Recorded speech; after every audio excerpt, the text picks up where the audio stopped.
Hey y'all, just finished filming a video and I was looking at the footage and realized I didn't do a great job kind of explaining what I was doing or why. My Navi was one of the ones that had the really low idle and the headlight flicker and just running really rich. So stripped off all the bodywork, pulled the carb, proceeded to drill out the little Welch plug covering the air fuel mixture, and then I'm talking about in this video kind of my reaction to that process, how it went, what I did, the weird parts of it. One other quick note I wanted to put in here is I did find that special tool to adjust the air fuel screw. You can get it for like $7 from Motion Pro on Amazon. It's called a D-shaped carb tool. I'm still fine with my method though. I think it'll work and I don't have to buy a new tool. So hope you enjoy. It's a pretty quick one. And again, it's just kind of, I did it. Here's what happened. All right. Thanks for watching. I currently have the Navi completely torn apart. I initially tried to remove that EPA plug covering the air fuel screw, and then realized very quickly that to get the carburetor out, you basically have to take apart all the plastic. So you have to remove left side, right side. The tank shroud comes out with those, and then it makes it a whole lot easier if you remove this bottom portion too. I actually just have it sitting kind of off to the side because there's the seat latch attached to it. Box helps as well getting access to some things, but that was a pain getting the carb off. That's not what we're talking about though. We are talking about this stupid air fuel screw.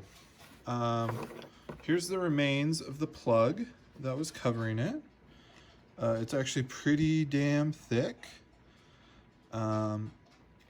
I ended up using, Harbor Freight has a left-handed drill bit size, and a 1/4 inch was the biggest one I ended up using. Like I said, I started doing it on the bike itself and then realized that that was a mistake. So as the carb sits on the bike, your air fuel screw goes in here.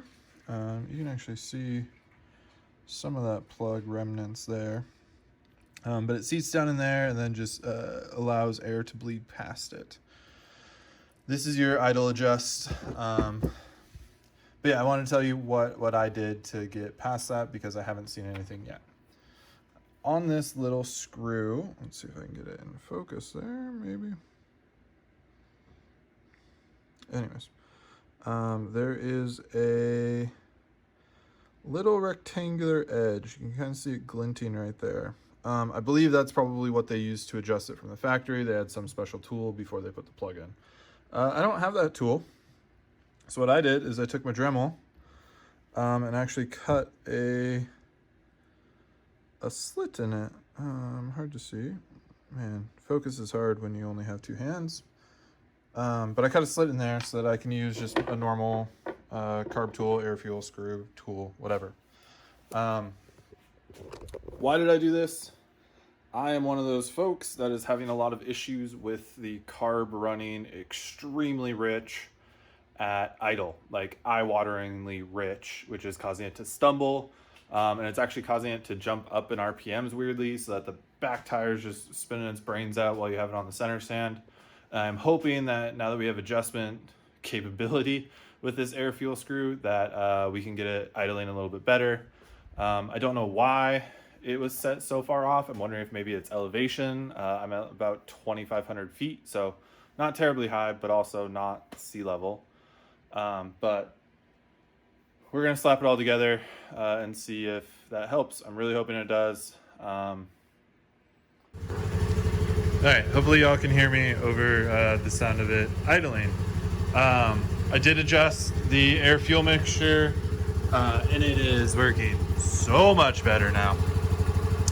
So what I ended up doing is basically let it warm up, set the idle as low as I could, and then adjusted the mixture until the idle sped up, and then lowered the idle again, adjusted the mixture to where it sped up, lowered it again, and then adjusted the mixture.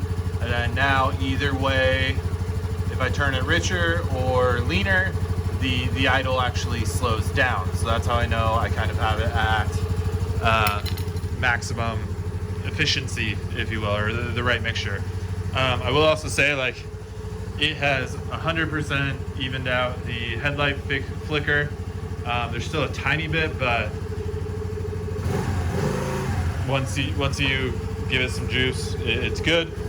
And then I actually put a SAE lead and then have a little battery tender voltmeter and 14.2 volts at idle, if anyone's curious. But this is a huge success.